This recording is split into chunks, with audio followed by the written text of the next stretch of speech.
Welcome to News USA Today, where we bring you the latest in trending news about America. If you are new to our channel, please hit the subscription button and turn on the bell icon to get our latest updates. Despite bragging that he's very rich, former President Donald Trump paid little or nothing in federal income taxes, year after year after year. The IRS never audited Trump as president, in contrast to its own rules, though it audited every other president from Jimmy Carter to Joe Biden. Trump's low tax payments illustrate his willingness to break the law. But there's a bigger problem. The law itself is rigged in favor of the wealthy and against the rest of us. While Trump likely acted illegally at times, much of his tax avoidance was perfectly legal.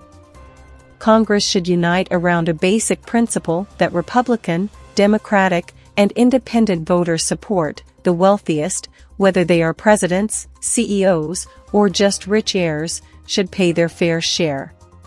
Using Trump's tax maneuvering as a guidebook could make the tax code much fairer for all of us. For starters, the IRS should be adequately funded so nobody as rich as Trump can pull off tax bills of zero without auditors taking a closer look.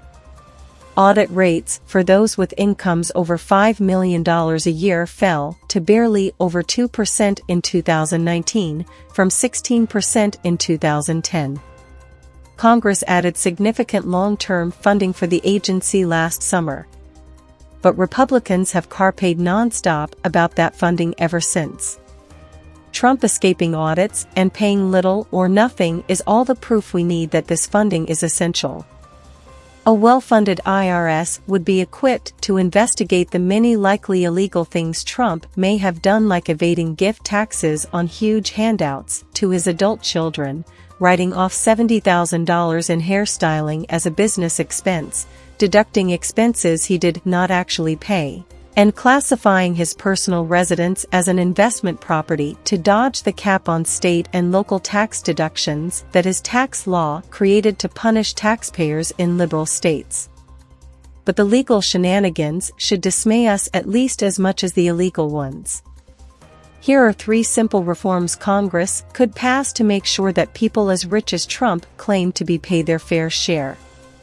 First, we should tax enormous estates and inheritances so that obscene wealth is not passed down from generation to generation.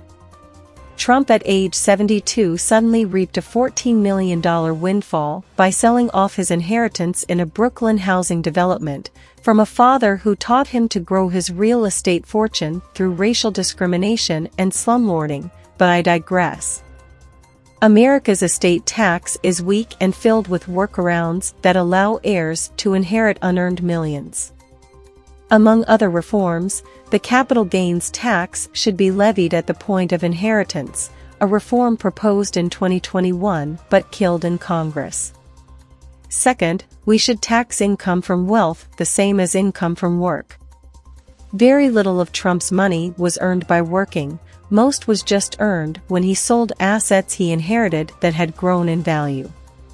For example, in 2015 he had just $14,141 in wages but over $35 million in capital gains. But income from wealth that grows in value is taxed less than income from work even when it is finally sold and the gain is realized. This is backwards. Lawmakers should equalize these rates so that someone who wakes up at 6 a.m. and trudges to work in the rain doesn't pay a higher rate than someone who sits in their inherited mansion watching the stock portfolio they were given grow. Third, we should restore the real estate reforms that passed in a bipartisan way under former President Ronald Reagan. The Tax Reform Act of 1986 closed some loopholes and simplified the tax code until the real estate industry clawed those loopholes back open. In 1991, Trump complained that Reagan's reforms were an absolute catastrophe for the real estate industry, and Congress eventually agreed to loosen provisions he didn't like. That's why real estate investors can use losses, as Trump did, to dodge capital gains taxes even more easily than other rich people, and can manipulate depreciation deductions. This past summer, lawmakers showed that they can make positive tax changes that have eluded us for decades. They passed a minimum tax on the richest corporations to crack down on billion-dollar, zero-tax companies, provided funding to the IRS to enable better enforcement, and narrowed the loophole for stock buybacks. Together, these will raise hundreds of billions of dollars to invest in health, climate change prevention, and more.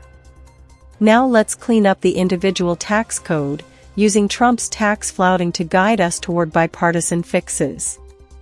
Thank you for watching. Smash that like button, leave a comment if you enjoyed watching, and share the video on your social media. Please follow and subscribe to News USA Today, and hit that notification icon.